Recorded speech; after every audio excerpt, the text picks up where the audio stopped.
Right now at 6, a warning about asbestos from the abandoned century-old mill that went up in flames. If you inhale large amounts over a long time, it can really increase your risk of a couple kinds of lung cancer. Then the alarming revelation that could link the man accused of sparking a devastating wildfire in Spokane to several other fires over the past year. Plus, I got to object to what was just said. I don't appreciate being impugned by anybody on this body. What it took for county commissioners to approve some $100 million for the future of MOTA. And that is our top story this evening as we take a live look at MOTA Center, finally coming back into clear view as wildfire smoke begins to move out. Today, Multnomah County commissioners approved their share of the nearly $600 million funding plan to modernize the aging arena and help keep the Trailblazers in Portland for years to come.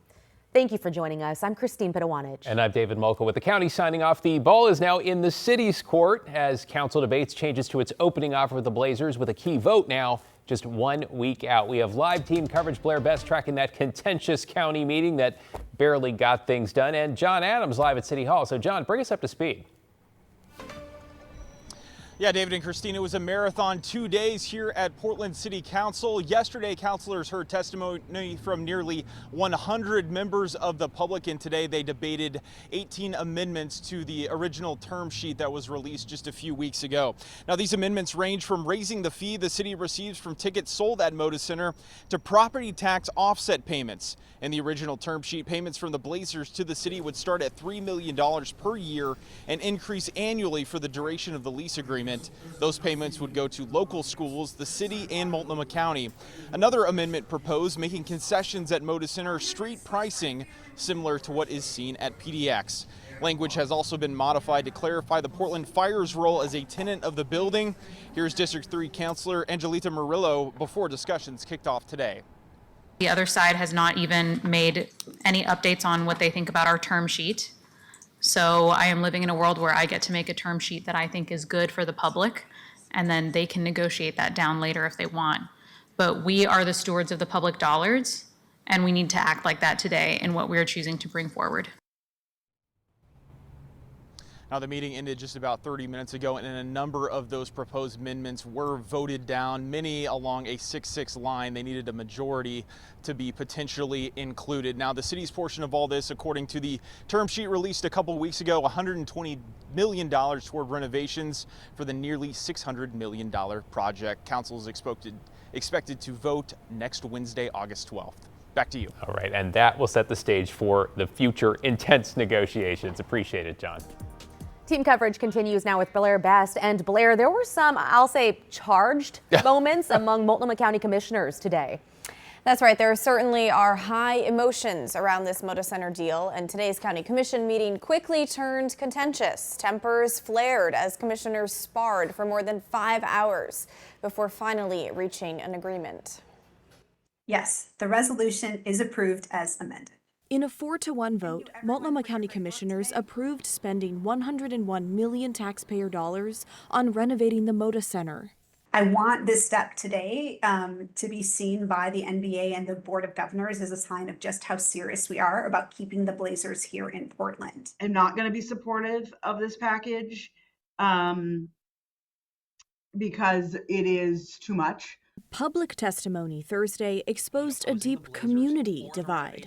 We want the team to stay. We want the arena improved. To me, if you truly want to leave a mark, do it by protecting county jobs. During the hours-long meeting, yes, the amendment passes. Commissioners required a plan for getting some of the county's investment back. I guess if we don't get that revenue stream, we would be reducing our contributions. They also require the Trailblazers commit to staying in Portland for at least 20 years or risk having to pay the money back.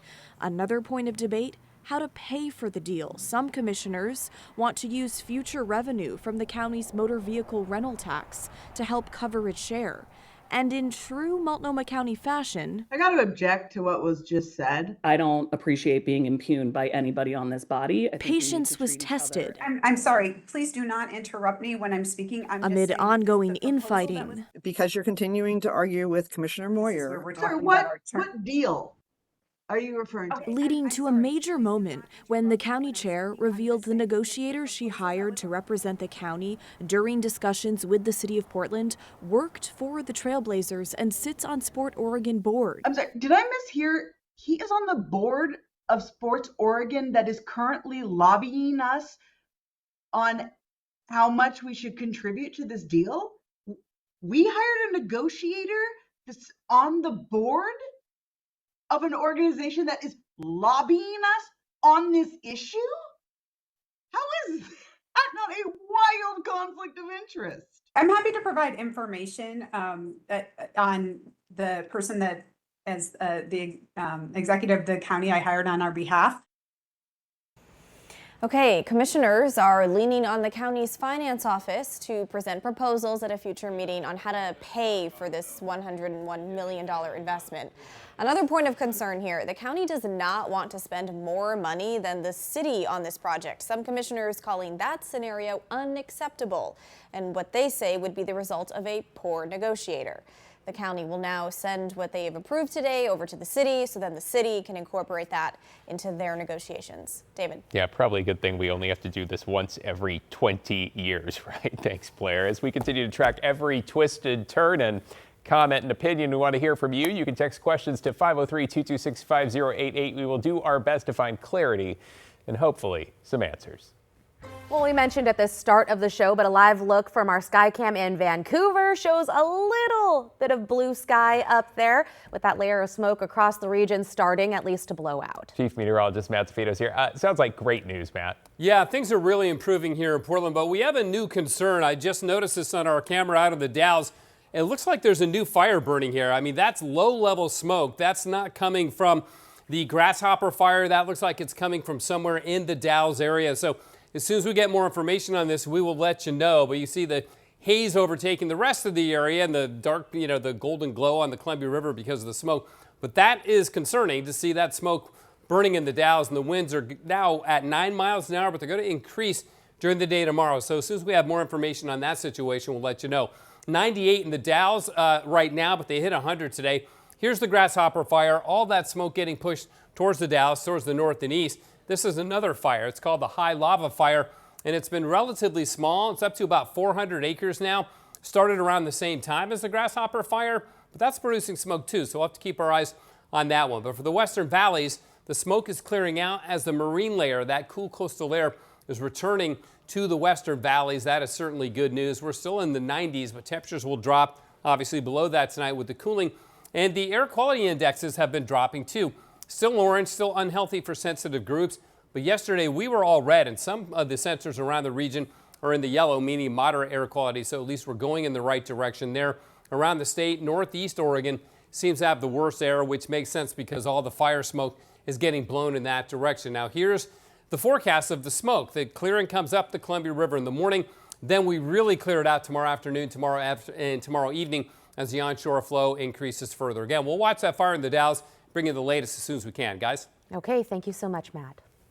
Yeah, big concern there. Well, in your headlines now, 2 14-year-olds are in custody in connection with a shooting caught on camera that injured another teenager in Gresham over the weekend. Detectives and a SWAT team arrested the 2 teens, again 14 Wednesday morning.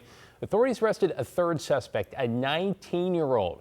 Shortly after the shooting on Saturday, all 3, here's the 19-year-old, face attempted murder charges, along with others. The 17-year-old who was shot is still in the hospital. The Multnomah County Sheriff's Office has released the name of a man killed in a shooting at a park in Fairview last week. They say 25-year-old Adante Porter was found dead at Chinook Landing Marine Park just after midnight on July 30th. The Sheriff's Office says there was some sort of gathering at the park when the shooting happened, and they found multiple shell casings. So far, no one's been arrested.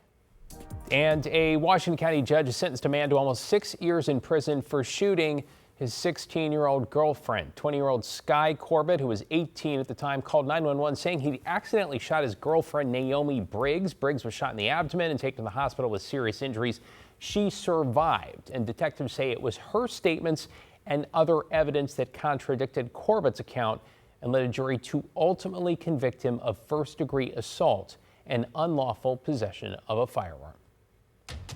To new fallout now from the fire at the old Centennial Mills building in Northwest Portland, with officials saying asbestos has been found at the site and in at least one neighboring residential building. Plus, Amtrak has canceled trains to and from Seattle through at least Monday as we learn demolition of what's left of that mill could take weeks. Devin Haskins is live in the Pearl. So, Devin, how concerned are folks you've been talking to?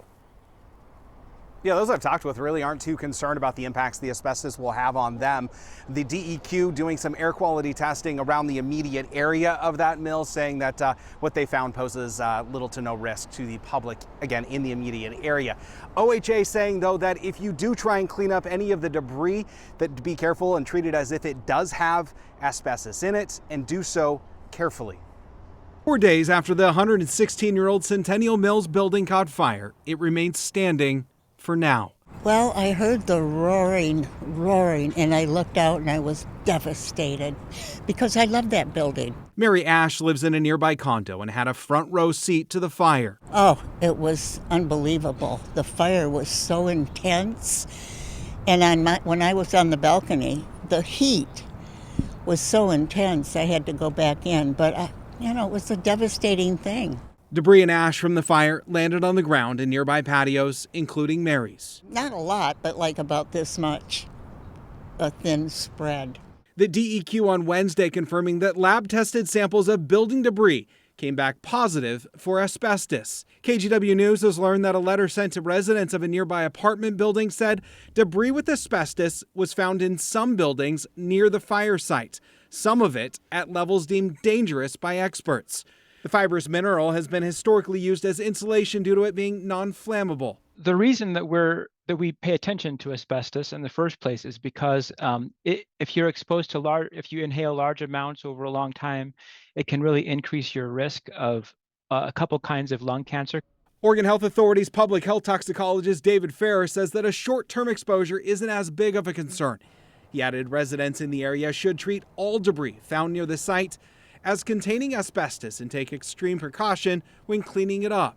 Some of the residents I spoke with that live near there weren't too concerned about the impacts, including Mary Ash, who says she cleaned the mess off the deck herself. I swept it off down on the ground. I don't think it's going to